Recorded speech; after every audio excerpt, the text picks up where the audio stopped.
Minister, ఏం జరుగుతుంది నా ఊర్లో? పోలీస్ స్టేషన్ తెరవడం ఏంటి? నా మనుషుల్ని కొట్టడం ఏంటి? మీరు దోచుకున్న దొంగ సొమ్ము నేను దాయాలి, మీ సోకులకు జలసాలకు నేను పంపాలి.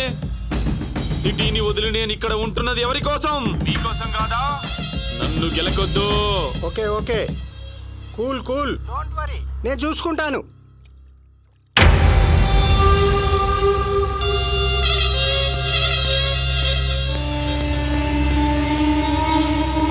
Good morning sir. ఏమయ్యా, గబ్బర్ సింగ్ గ్యాంగ్కి కొండవీడికి పోస్టింగ్ ఇచ్చావా? అవును సార్, గబ్బర్ సింగ్ ఉన్నప్పుడు రౌడీలుగా ఉన్న వాళ్ళకి పోలీసులుగా పోస్టింగ్ ఇచ్చాడు. కానీ వాళ్ళు సరిగ్గా డ్యూటీ చేయకుండా తాగి తందనాలాడుతున్నారు. అందుకే పనిష్మెంట్గా వీళ్ళకి కొండవీడికి పోస్టింగ్ ఇచ్చాను. ఇచ్చే ముందు నాకు మాట చెప్పకుండా మీ ఇష్టం వచ్చినట్టు చేస్తే ఎలా? Sorry sir. ఆ ఊరికి పెద్ద మనిషి అయిన చెంగల్నాయుడు దగ్గర వాళ్ళ ఇష్టం వచ్చినట్టు బిహేవ్ చేస్తున్నారంట. అసలు చెంగల్నాయుడు అంటే ఎవరో తెలుసా? తెలుసు సార్.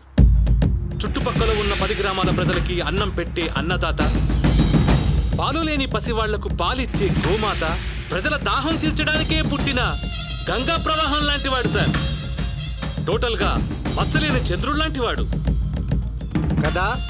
అందుకే ఇక నుంచి స్టేషన్ చెంగల్నాయుడు ఇంట్లోనే పెట్టండి సార్. అది చెప్పింది చెయ్యి. Okay sir. చెంగల్నాయుడు, నీకు శుభవార్త.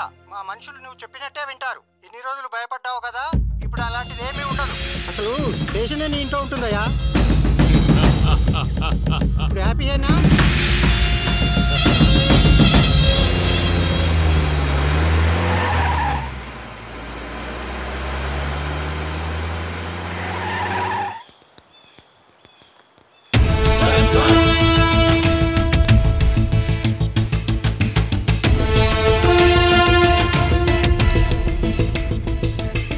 ఏంటి స్టేషన్ నే మార్చేసినట్టున్నారు? మీకు విషయం చెప్పాలి. ఇక నుంచి మనం చెంగల్నాయుడు మనుషులం. ఇక వాడు చెప్పిందే చేస్తాం. ఏం సార్, చట్టం న్యాయం ధర్మం అని దగ్గర పెద్ద డైలాగులు చెప్పినప్పుడు మందు దాగి మస్తు ఉంటుండే సార్. మీరు తీసుకొచ్చింది ఎందుకేనా? వాడిని చూసి భయపడుతురా సార్? సార్ మీరు అన్నారు గంటలే చంపేస్తాం. మనం వచ్చింది వాడిని చంపడానికి కాదు, వాడిని చచ్చేలా చేసి ఆ బ్రతుకెలా ఉంటుందో వాడికి చవి చూపించడానికి.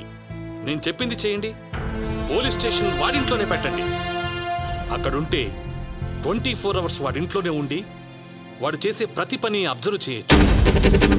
వాడితో ఆడుకోవడానికి, వాడిని ఒక ఆట ఆడించడానికి ఇదే మంచి అవకాశం.